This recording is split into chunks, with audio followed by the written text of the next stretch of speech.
thing that you ever learned? Isn't that an interesting question for all of us? Mm. I know a lot of people would want to decapitate me for saying that, because in this culture, self-reflection is not a good idea for lots and lots of people. And thus whatever I have to say is something they would run away from. So they should just exclude themselves from the beginning. Because I'm what you call a deep water fish. I cannot help but go to the bottom of the ocean.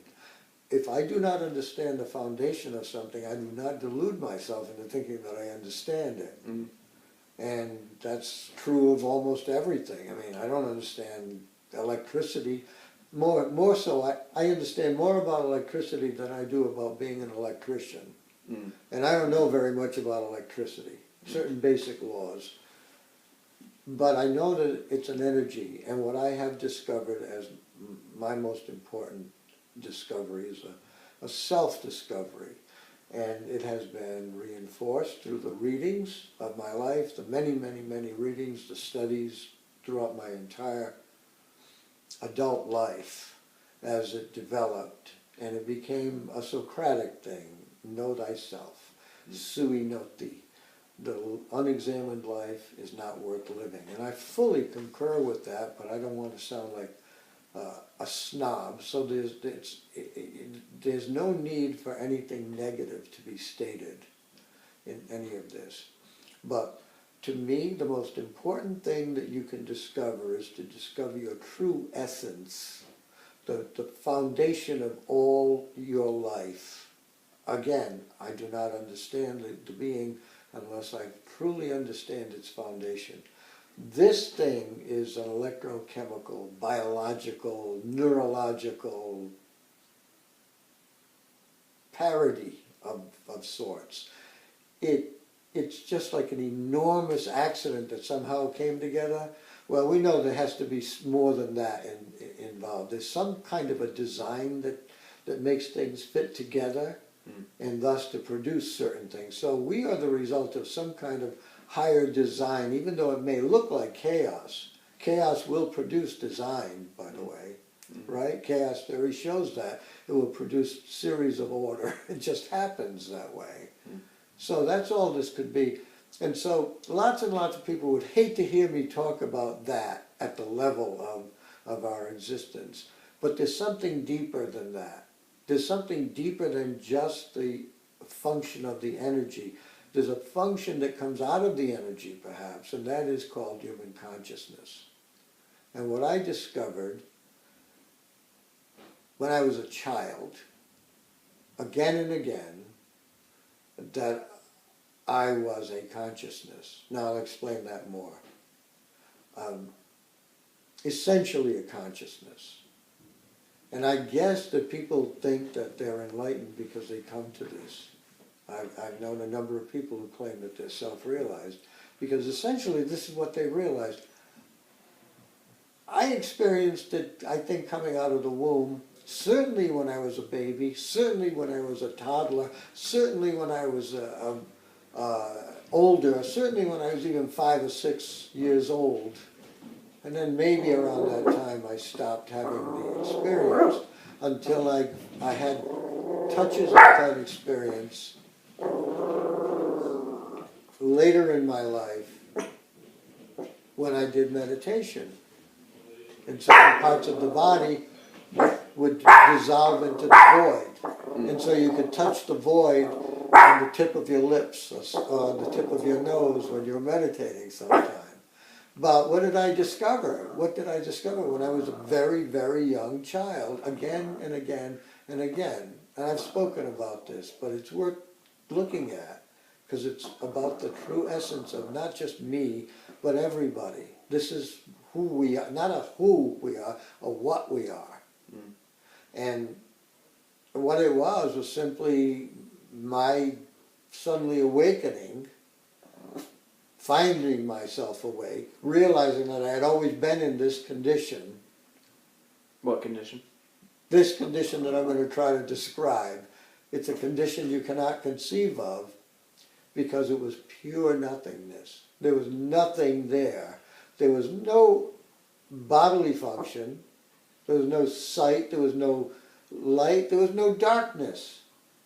there was no time, there was no body, there were no objects, there was pure emptiness, pure emptiness. And I was made of the very same stuff, only I was conscious. And I was in a condition of emotion, you could say, too. You might say that's a contradiction. It was a curiosity. I was so interested and curious because it was as if I had just awakened in that state. I had just been born into that state, but then there was also the realization at the same time that that is the state that underlies everything else in me. That's the true condition. Buddha called it the pure light of the void. There was no light for me. So I don't claim enlightenment. Let's make that clear. But what I was given was a gift, and the gift was, here's a look at what you really are. This is the most important thing I've ever learned. And obviously it's had an influence in my life since it drew me to, studies of Buddhism and Gnosticism and existentialism and all the other isms that you could name. So you talked about this before, and you said that scientists would write it off as Oh yes, thank you. Thank you. neural firings, and exactly. And nonetheless, it still doesn't disregard the state of existence that you're experiencing. Exactly. It just defines what you're experiencing it through. Yeah, you can say it that way, and I don't have any. I'm not trying to even pronounce it to be immortal. I'm not saying you're, but if you're not immortal and you go back to that state, well, that's being dead. See, this is why this would be such a turnoff to most people, because you're basically seeing your soul as you would be when you're dead. Something, in other words, it's there, then and now. So what's so horrible about that? When you realize what you really are, and then suddenly you find yourself embarking on a journey, which basically is like a dream coming out of that conditionless state. That's how to describe that. It's a conditionless state. There are no conditions to who you really are.